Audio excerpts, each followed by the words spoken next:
You're listening to episode 16 of The Secular Buddhist.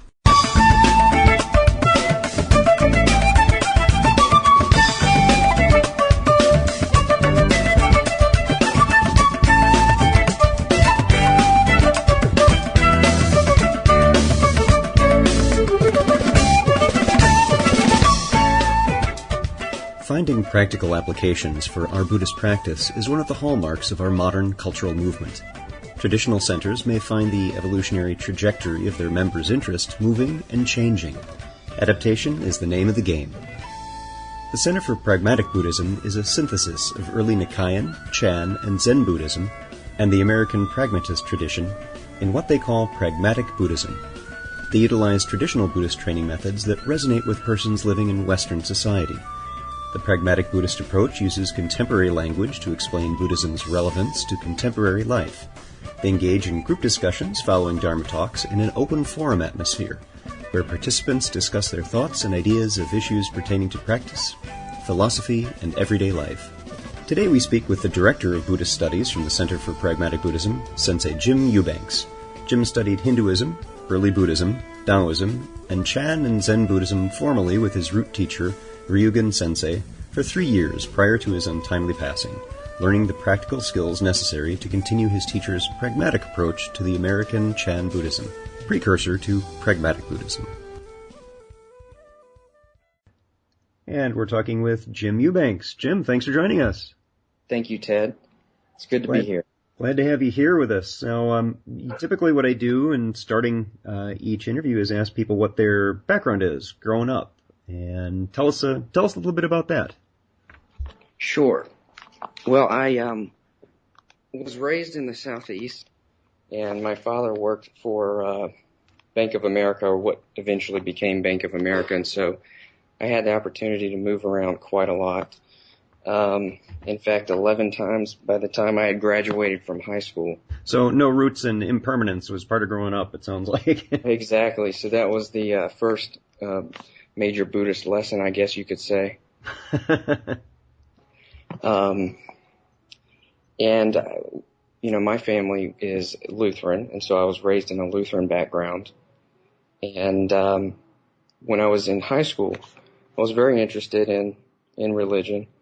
And, in fact, I thought about my junior year in high school that I might go into the Lutheran ministry. And then as a senior in high school, I was doing great, excited about college. I had already been accepted to Furman University, which is in Greenville, South Carolina. And in February of '01, I came down with a severe cold, all of a sudden, sort of overnight kind of thing.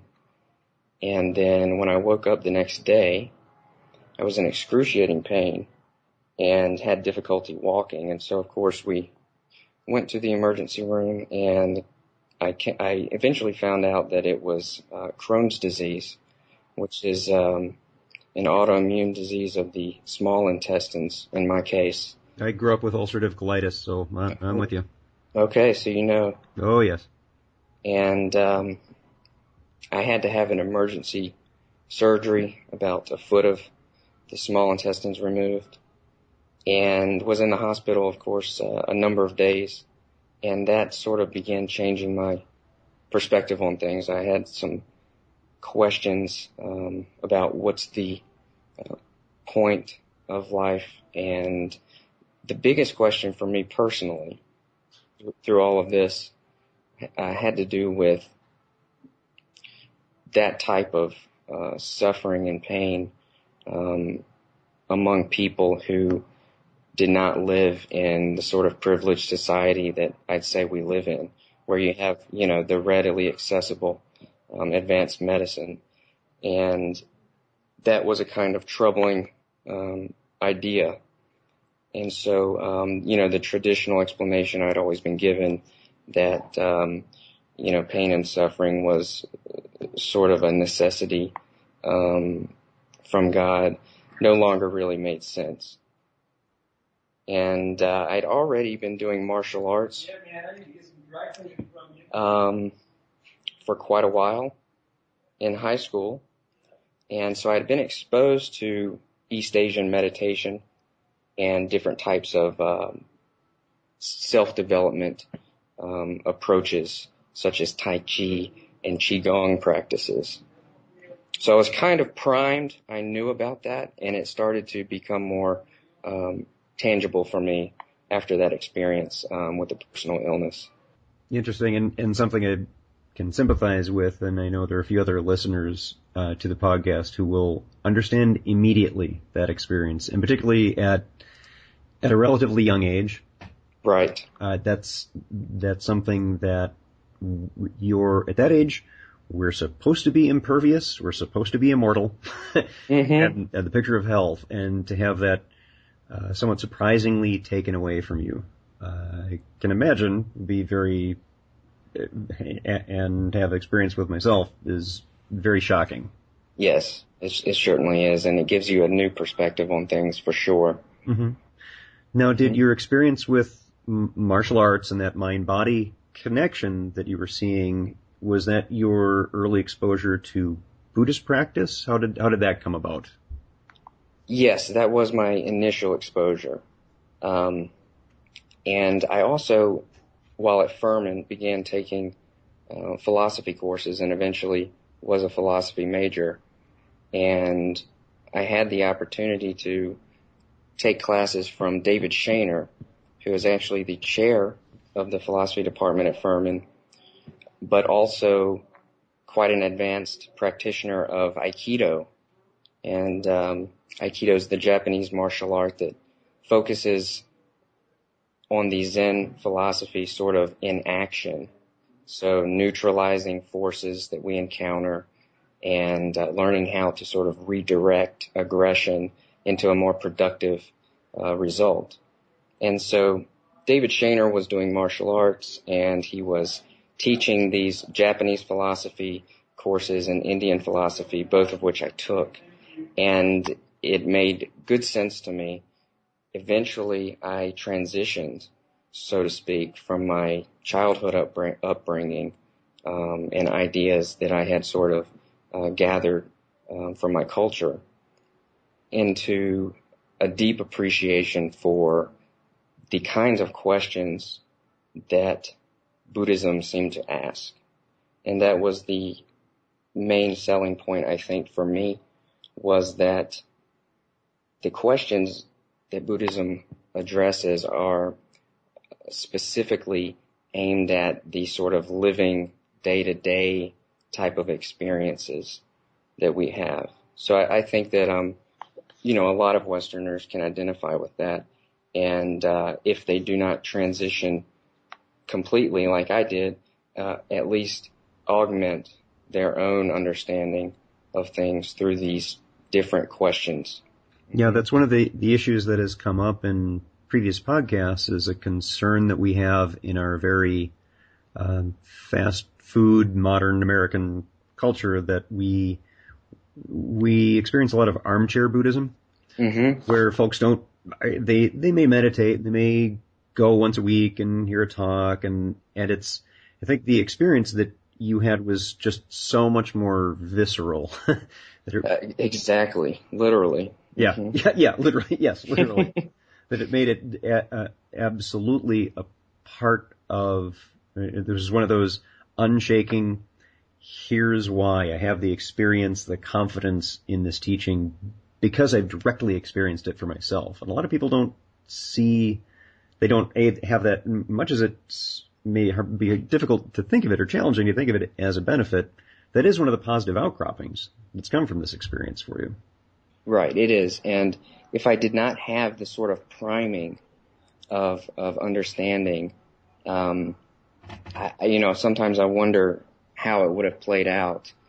It is very much that I came to appreciate Buddhism after applying it and finding out that, this is something that I can make useful to my situation.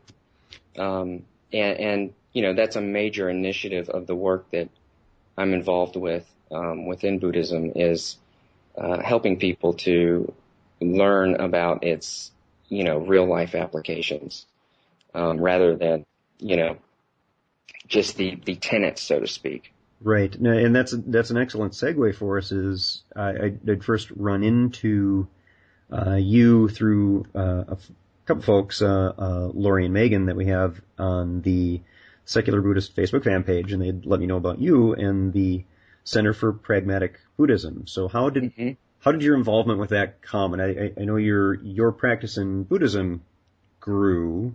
Tell us about that. Well, as soon as my junior year at Furman began, I actually had some complications arise from my initial surgery. And I believe this was 2003 and 2004, the beginning of 2004. I had to have 2 more operations for a complete blockage, intestinal blockage, due to basically scar tissue that, and it's a very unpleasant experience. You learned firsthand just how sometimes there's this disconnection between our experience of medicine and the supposed advanced nature of medicine. Mm-hmm. Yeah. Because it felt quite medieval in some ways.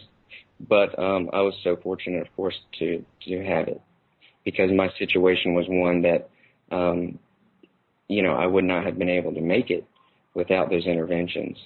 But what I did was, after going through that, I was extremely weak, because it happened within 6 months of each other. Mm-hmm. And so I went from sort of that second surgery to the third, and still had complications going on that were not resolved from the surgery. So I was very weak, and what I did was, in my apartment back at Furman, I began practicing yoga and doing some hard Qigong practice, which is kind of like a body weight dependent developing exercises. And my roommate said, what are you doing? That looks interesting. And he wanted to join me, so I let him. And by the end of that week, he started with me on a Tuesday, and by that Friday, we already had 6 people joining us in our apartment. We moved all of the furniture out of our living area, and we're using that sort of a makeshift dojo, so to speak. And then by the end of 2003, just a couple of months, we had formed an official group, and at Furman, the Furman University Chinese Arts Group. Well, all of this sort of catapulted me back into a more formal appreciation of the meditative traditions. And so I decided I needed to get the assistance of a teacher, and I began doing some research and found that there was a man in St. Louis named Rugen Fisher, who was teaching out of the Chinese Buddhist Chan tradition. He himself is a Westerner, and his teacher was a guy named Holmes Welch. And Holmes Welch was a professor at Harvard, and he was really the first person, the first Westerner, to academically investigate the practice of Chinese Buddhism.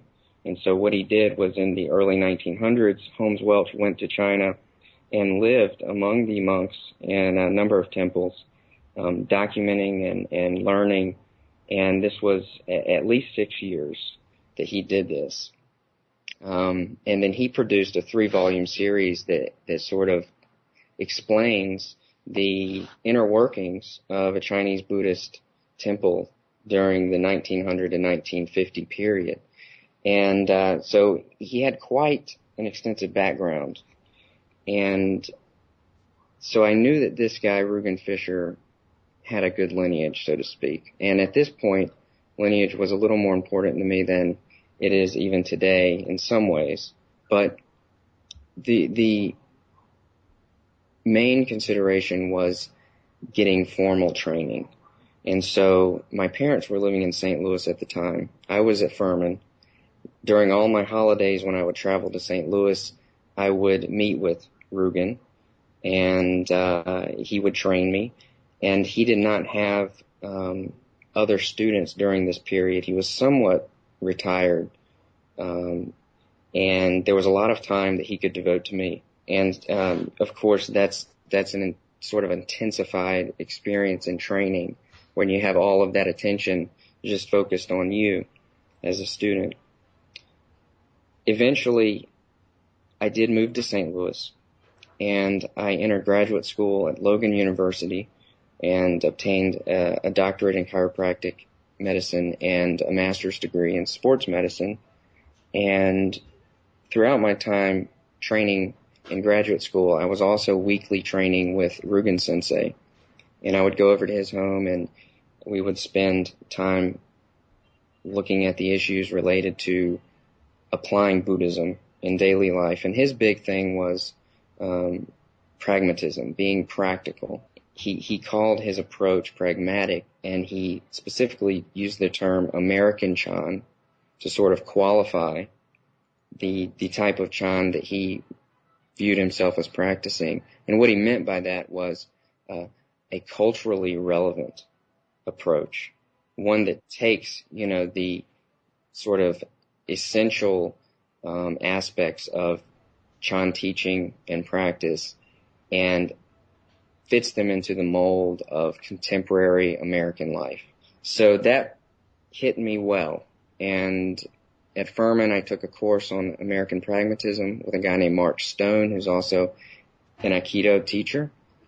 And he introduced me to David Shaner, who is now my teacher. Unfortunately, in 2006, Rugen Sensei passed away unexpectedly while visiting a sister Sangha in Chicago. Shaner Sensei was so fortunate, was so kind, rather, I was so fortunate to have him available to sort of pick up the torch. So it sounds like that what you're building on with your own experiences is you've had this experience where you know directly suffering, impermanence, how fragile we are in this fathom-long body. Right. You'd had education in some comparative religion stuff and pragmatic teachings, and your experience with Rugen Fisher developed and just helped this blossom and grow, it sounds like. Yes, it provided the sort of nourishment, you could say, necessary to allow this to come to fruition. And the American Chan idea eventually evolved into what we call pragmatic Buddhism. And what we mean by that is specifically the integration of the American pragmatist tradition into the way we practice and understand Buddhism. And so people like William James, Herbert Mead, and John Dewey, as classical pragmatists, are very influential in how we think and approach issues. But also someone who influenced me tremendously is Richard Rorty. Richard Rorty is considered a neo-pragmatist. He contributed in a number of ways to philosophy, almost from a Zen standpoint, in terms of looking at the construct of things, how we interpret a meaning and such. And the interesting thing is that I actually had a couple of email exchanges with Richard Rorty, and I was asking him about what I was doing, the work I was doing. And he said in one of his emails that was an example of the kind of applied pragmatism he found interesting. And for these guys, for people like Richard Rorty, that's sort of the key phrase, interesting. What they found interesting is also what they find, valuable, meaningful, relevant, and such. So that was a big compliment, because here's this highly Western mover and shaker in many ways to modern philosophy, saying that the way we were applying Buddhism was in line with the kind of effort that he was contributing. It sounds like there are some ties to what I've been hearing as engaged Buddhism and how people are putting things into practice. Yeah, and what's so interesting to me is that a while ago, and I don't know exactly the date, so I can't make that up, or I can make it up. I'm not. But Furman University had this sort of campaign that they call learning. And when I was there, that was the big thing, and it's still there.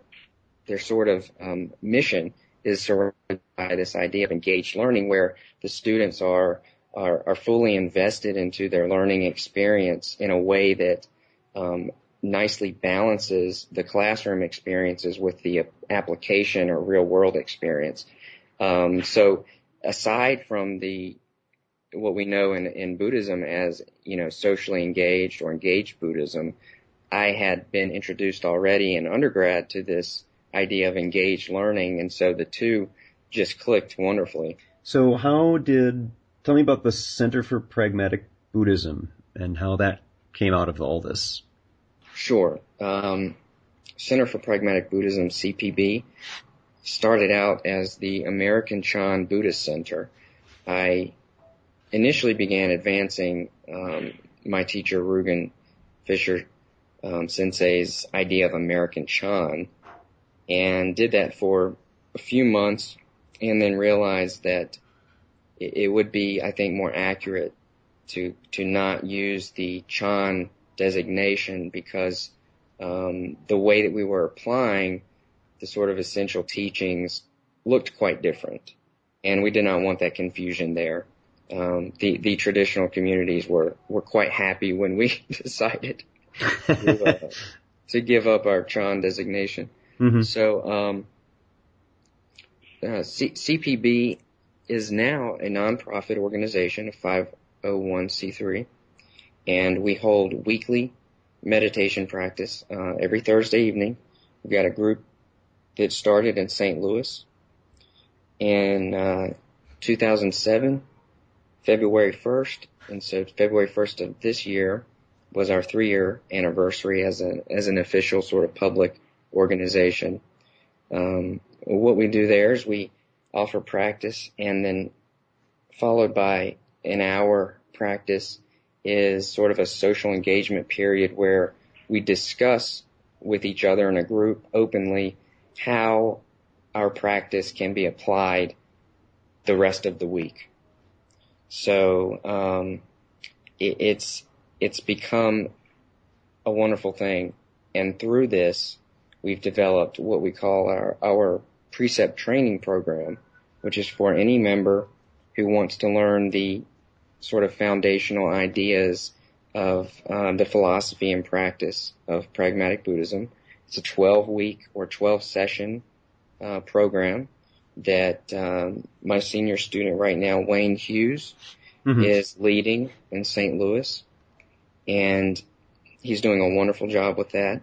We have a number of people. I think we have close to 10 people signed up, and we've been doing it for maybe 7 or 8 weeks now. The idea through doing this is not only to offer this education, but to, of course, engender a deeper commitment to the organization so that we can start doing more socially. One of our things that we've discussed in our leadership team is how we are evolving and growing and developing with a very methodical approach. So we start off, training sort of the essential assistance and help and engendering a positive, open atmosphere. And then the hope is that when we sort of meet that critical mass, we can offer what we've cultivated much more outwardly. So that's on our agenda. But we are wise to the point that we need to be prepared. That's something that Rugen Fisher adequately instructed me in, was that you needed to have the will to do something. You needed to have the sort of permission to do something involving the parties that it will affect. But then you also need to have the wherewithal. You need to have the tools. The means to do it. Yep. Exactly. So we're working on those means. I understand that that's going fairly well. Things are growing. You have a new center opening in Charlotte, North Carolina? Yes, this week, in fact, this Thursday night at 7. We'll keep it on the same day as it is in St. Louis. And we'll have a meet and greet. So I'm excited about that. And we're on Meetup right now and have, I think, 7 or 8 RSVPs already just through that one medium. So I'm excited. And I actually did see the Meetup group. And again, for folks who are listening to the podcast from iTunes or some other venue, you can go to the website for www.thesecularbuddhist.com, and you'll find a full web page with links to everything Jim and I have been talking about here. So you'll find the Meetup group. So if you're in that area, you can certainly check it out, and all the folks we've been talking about as well. Mm-hmm. You had some other good news. It was a recent development. Jim, tell us about that. I sure did.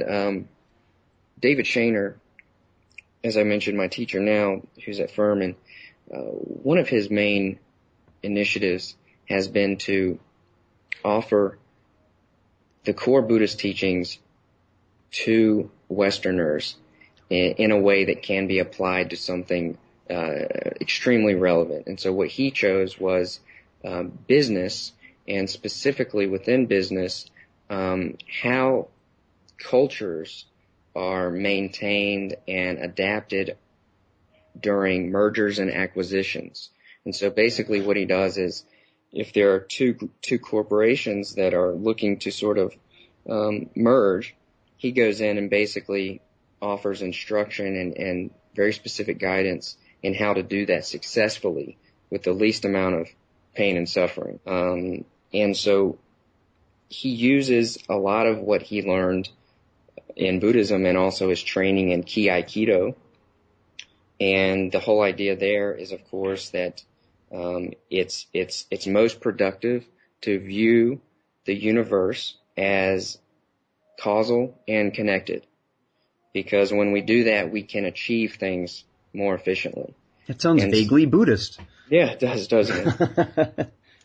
And so he used his teachings in that way, and what I would like to do and what I've been working on is applying the sort of body-mind studies, as they're called, to healthcare, which is what I do. And there's an organization that I founded called Body Mind Studies Institute, BSI, and I found out last week that it was approved as an LLC, which allows me to go forward and begin, developing initiatives for that, which includes the application of mindfulness meditation more therapeutically. So teaching people who are in a position to have clients or patients that can use mindfulness meditation and some of the wonderful research that's coming out of many institutions right now, and apply that specifically based on this body of evidence that we're gathering. Mm-hmm. The wonderful thing, I think, about finding the relevance of Buddhism within the living circumstances rather than building it on the authority of ancient texts is that you can readily and immediately apply anything that's sort of within this realm of experiential verification. And I think that we are, through science and exciting research that comes from like brain imaging technologies, updating how we understand the development and applications of mindfulness further. And I think that's a great thing. And so that's one of my major goals through this organization, Body Mind Studies Institute, is to apply the implications of these body-mind developments much more openly and generally. I think it helps a great deal finding that with your background and what you've been studying, that one of the challenges that we face is in either a secular Buddhism or a practical Buddhism or pragmatic Buddhism or skeptical Buddhism is the idea that what a lot of traditional practices are doing, not even necessarily Buddhist practices, but other religions as well, are trying to kind of find validation to what they say in modern scientific findings. Mm-hmm. And the nice thing about some of what we're discovering, not all, but some of what we're discovering, is that there's good evidence, which is in support of the empirical. I hesitate to use empirical evidence. I have trouble with that as an evidence, but certainly we do experience things, and there is a validity to that is more than simply a placebo effect, that we can see things where, why yes, blood pressure is lowered with regular meditation, that kind of thing. As we present more evidence, as there are more scientific studies to validate, it's not just for Buddhists anymore. Anybody can do this thing and maybe get some benefit out of it. Right. And when we do find that an older way of thinking might not line up with what we're discovering, at least at CPB and in this organization, BSI, we apply it and we alter if we need to. Yeah, discard what doesn't work. Science works. That's the great thing about it. Yeah, it sure does. So one question I wanted to pose to you before we let you go is that what are some of the challenges that you're facing with taking a pragmatic approach to this practice? I know you mentioned that there was some relief in the more traditional communities, that you stopped using Chan, for example. Are there other things that you're running into? That's a big one, of course. Yeah. We have met resistance from much more traditional groups, and I think it bothered me at first a lot more than it does now. It doesn't. I see it differently, and I don't think that the work that we're doing in CPB is attempting to compete or anything like that. I think what we're doing instead is we are providing a model for another way of applying it successfully.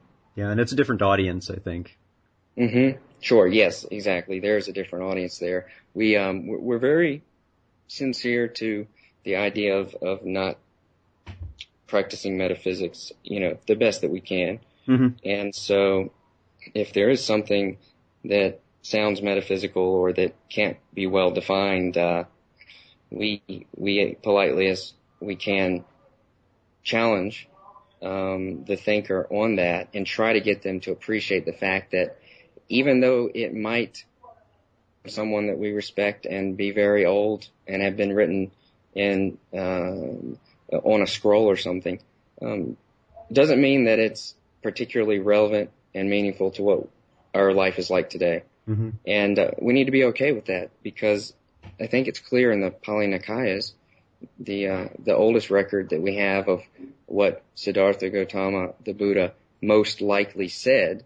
Yeah, but well put. We find there a very different message, I think, than how Buddhism evolved over its long history. We find a very practical immediacy emphasis, and we do see that how he generated his understanding was through real life experience and applying it to those experiences to understand it more. And I think you also worded it beautifully, as you said, politely challenge. Mm-hmm. Because we have different approaches to these things, and some are more abrasive, and I think because of that less effective.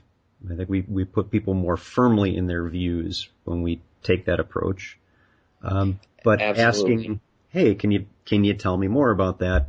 Then people really need to do their research and kind of do the digging and check it for themselves. And depending on what they find, that's where it's not so much a conflict resolution issue that we run into but here's what the evidence actually shows, and where do you take that? And that, I think that's a very valid way to go about it.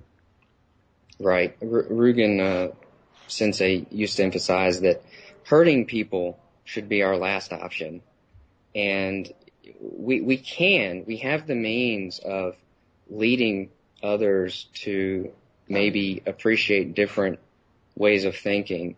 And I personally see it more as a matter of laziness when we are abrasive and rude than anything else. Because it is an we don't easier have way to out. be. Yeah, it is an easier approach. Mm-hmm.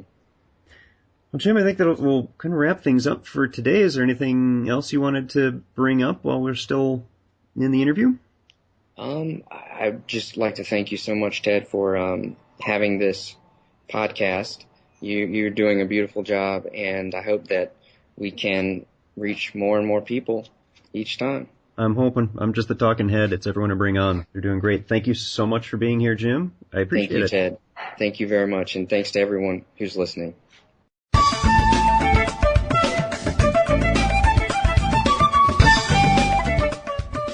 If you would like to learn more about something you've heard in today's podcast, please come visit the website at www.thesecularbuddhist.com.